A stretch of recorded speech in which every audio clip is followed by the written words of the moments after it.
And welcome back. Our guest tonight is Kristen Megan. She is an Air Force veteran and an advocate exposing geoengineering. Here's actually a video to give you a little bit more of her background. Well, part of my job in bioenvironmental engineering was to approve hazardous materials that came on the base. I sat at a computer and I approved those hazardous materials on base and tied them to a process and a building.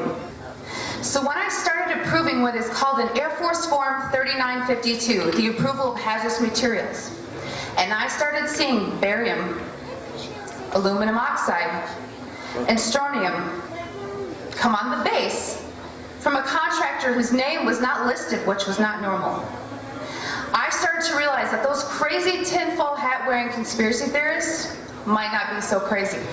I lived about less than a mile behind the flight line at Tinker Air Force Base, Oklahoma, in Oklahoma City.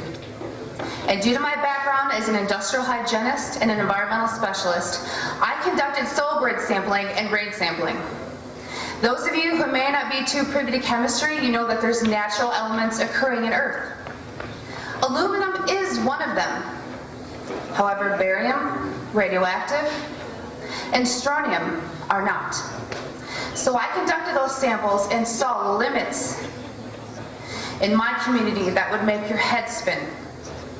And I started to realize that those peers within my professional community that were trying to wake those of us in the military up were right. And joining us now is Kristen Megan. Thanks for joining us, Kristen. Well, hello. All right, Kristen, we just watched that video of you at the Atlanta Festival. I believe it was the Atlanta Music Liberty Fest. Can you tell us what was going on out there and about what time was that? When was that? It was back in April. Actually, there's a group of organizers. I'm sure you might have heard about Paul Fest, you know, back last August. Well, there's a lot of liberty-minded, truth-minded events around the country that are put on randomly by different people. And they're all focused around speakers and musicians, and it's just a way for people to get together and kind of network and share information. So you'll have people there from different musical acts to, the architects and engineers for 9/11 Truth will show up. So yeah, I was a speaker at that event. I think it was in early April down in Atlanta. Now, I'm sure as a veteran, you got a lot of people, they respect you for your service, but they're kind of curious as to, why is she an authority on things such as geoengineering, and what would you say to those people? Well, some people are familiar with my background. I was in the Air Force 9 years, and my job was called bioenvironmental engineering. So if you're kind of familiar with what OSHA is and what the EPA is, our job was to kind of track all the exposures to both military and civilian personnel on the bases, both home and deployed. Part of that is to know all the constituents or chemicals that are used on base. So we would use a system where if you were ordering materials or chemicals, it went through a computer system, and we would have to tie those materials to a building or a task known as like a case file.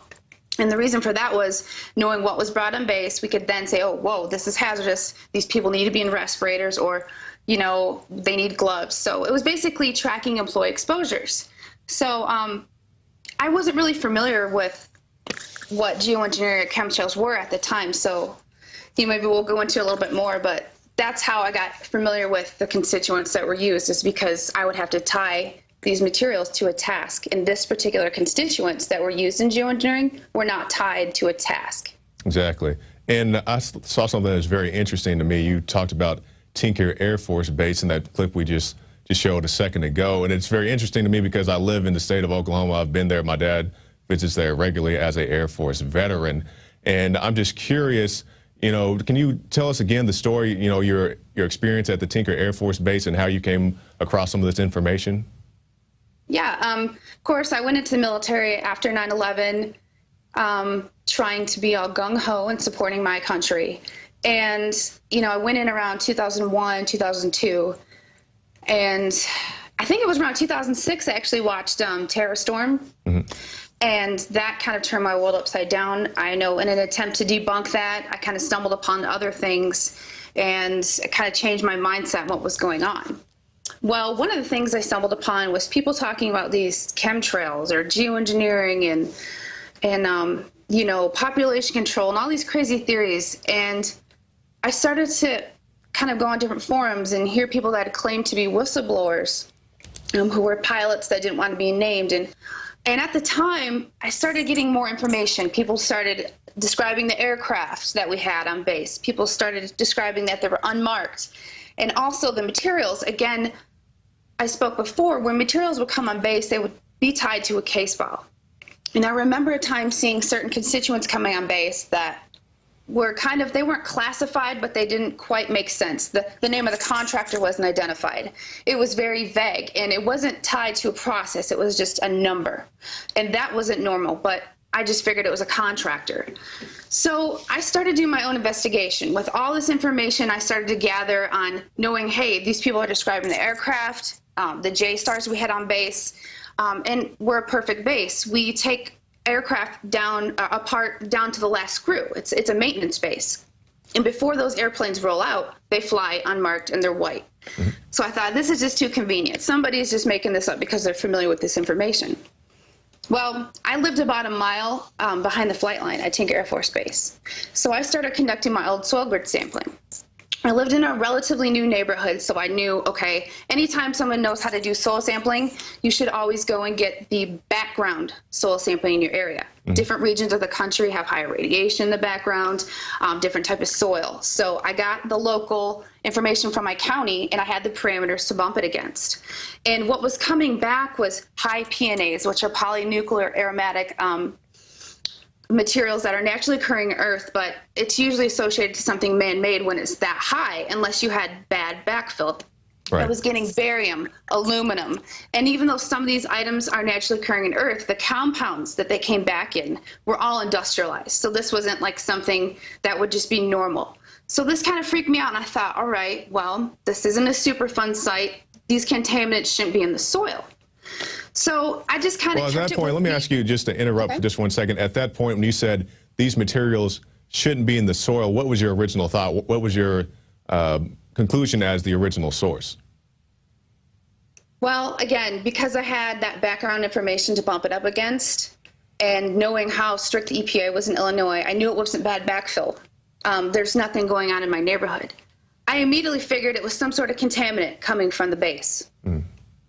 Now, the problem was, at the time, you know, it's like, this is huge information. People are going to think I'm crazy. So I started kind of to tell some of my peers who were like, all right, well, yeah, I've heard of it, but let's not go there, you know. About what time was this? What year? This was around 2007, 2008. Okay. Yep. Soon after that, I transferred to the other depot maintenance base, which is in Warner Robins, Georgia. There also, I started seeing the same things, not as far as the base approving those chemicals, but the soil samples were coming back the same. And then I started to do rain sampling and soil sampling just at, you know, I travel a lot. So I've even done them here in Chicago. And the same materials, different parameters, but if you were to do soil sampling, like say you're a contractor and you're installing a new underground storage tank, before you can dispose of that, the dirt that you just removed, you have to, each state has their own form that they have to fill out to determine if the soil is contaminated, because it has to be hauled off as special waste. Well, what I was finding in my soil would have been considered special waste. So the government should have done something. And I've contacted EPA in my region, and they have nothing to say about it. Yeah, nothing to say. The EPA. No. So you're a veteran. You were active duty at the time? Correct. So you're active duty personnel in the United States military. You contact the EPA, and you already said your title. You're very familiar with these type of works, and they just did not care. Exactly. You know, I'm not just an average citizen. Part of my job was to do industrial hygiene and environmental quality assessments. So, no, they just brushed it off. And actually, it wasn't until I separated from the military, for some reason, I stayed government, and I worked for one of the veterans hospitals around here. And during an assessment, I ran across an EPA worker, and he mentioned actually an article he had read or something from Alex about all the cameras here in Chicago. Oh, yes. And I'm thinking, an EPA assessor knows about Alex Jones. Wow. You know, I was biting at my nails waiting for this whole thing to get over to kind of pull him aside. We ended up talking for 2 hours, and he had pulled out a camera, because during the inspection they take lots of pictures. He showed me about 500 photos of, you know, different lines in the sky he had deemed chemtrails. I guess he's been following it religiously, and he had told me he's brought it up to his director, and his directors just totally say, we're not going there, we're not talking about it. And he's actually, he has felt reprised because he's worked there at the time 26 plus years, and they still had him as a field assessor. When this person retires, you know, I still keep in contact with him. He's gonna come out rogue and start talking about some stuff, you know, so he can collect his retirement. You know, that's his choice to just wait it out. But to hear someone from the inside getting the same scrutiny that I experienced as a sister, you know, federal employee is just appalling. Exactly. Now, Kristen, our time is short. I just want to ask you a few more questions. Going back to when you first discovered this, back when you were active duty, and you try to, you know, share this view with your fellow people there in the military, what was the reaction to that? And also some of the alternative news that may have been going on at the time. How receptive was the military to that? Well, around 2007, 2008, there was only one other person that was stationed with me there that was totally aligned but afraid to speak, and I'm known as the loudmouth. So, but actually, as progressing, even as of recent, some people still in my career field in bioenvironmental engineering are fully awake. I mean, they're huge chemtrail followers. You know, they don't want to reveal their identity. They're still in, but they're saying, you know, that they believe it. They see some of the same stuff I do. And actually, after that speech kind of got a lot of attention, people at Tinker Air Force Base were told not to contact me or talk to me, via any government communications. So I still talk to people there. And if I were to email them, they were to delete and not reply. All right, Kristen, just a rapid fire session here. So when people see these aerosols hanging around in the sky and they say, oh, those are just contrails, those are supposed to be there, what would you say to that person? I would say look closely. A lot of people that are the disinformation trolls will tell you there's contrail science, but I'd say look, pay attention. If there's a lot and they don't, you know, it's a nice warm day and they're dissipating horizontally and they're staying and they're going from lines to designs to clouds. I mean, I really would pay attention and contact your local officials and demand answers. I mean, yes, there are contrails, but the thing is when you see an actual plane flying right next to another plane that is spraying contrails and you see it turning on and turning off, to me, it's an answer for itself. Yeah, it's so obvious. We've been showing some B-roll footage while you were talking there, and you can see a plane is flying, nothing's come out of it, and then all of a sudden it just starts dumping all this this chaff into the sky. Now, Kristen, what are your final thoughts? Well, my final thoughts are, you know, here in my area, west suburbs of Chicago, actually, we just got sprayed with BTK to kill moths, which if you're familiar with the makeup and chemistry, look it up. It has a similar protein makeup as anthrax. And they actually sent out an alert to let people know this was being sprayed. So my thing is you're admitting you're spraying a biohazard on us, but you'll ignore chemtrails. Yes. I think if enough people educate themselves and demand answers, not to say it's going to stop immediately, but if enough people get angry, this can't be avoided. Exactly. We just had a guest on the other day.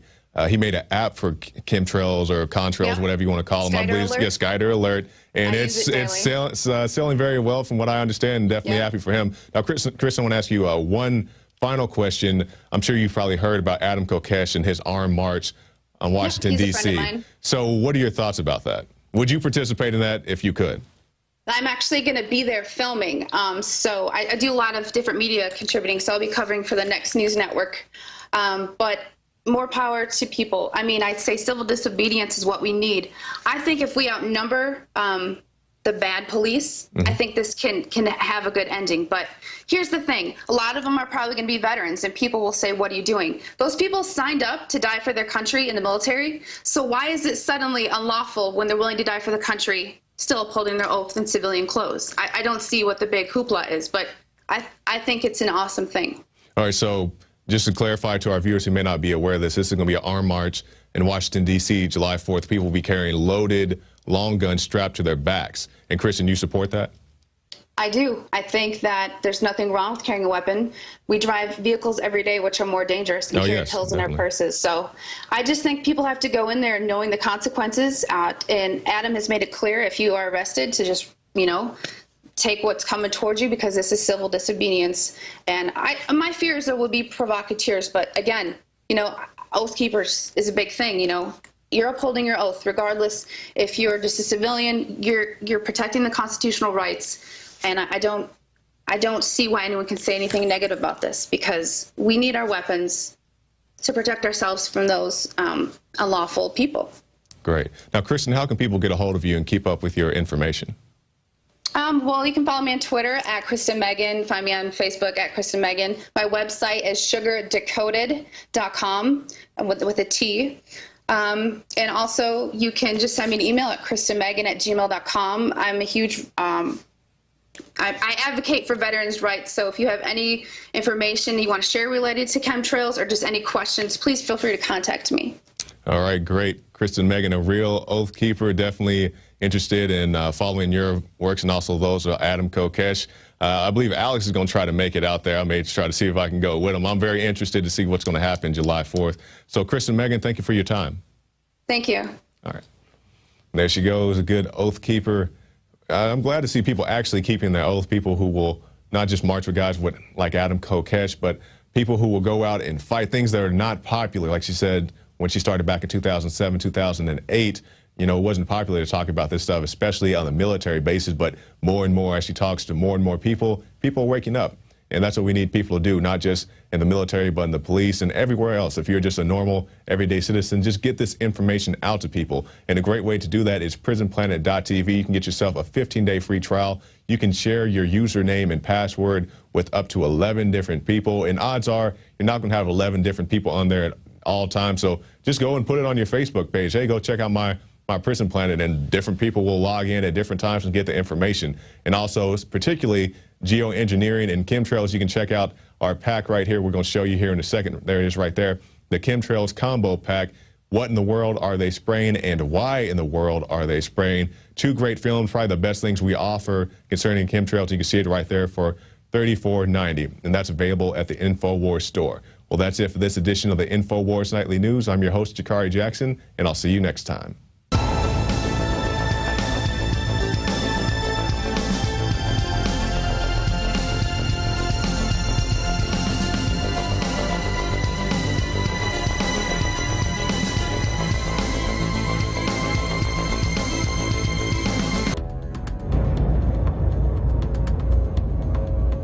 Our viewers have demanded it, so now you're gonna get it.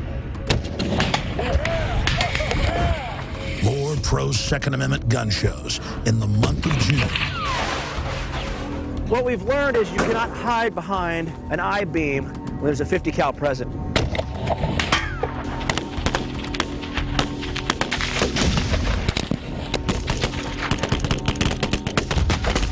Brothers in Arms, 50 cal ammo review, and more. Coming in the month of June to the InfoWar.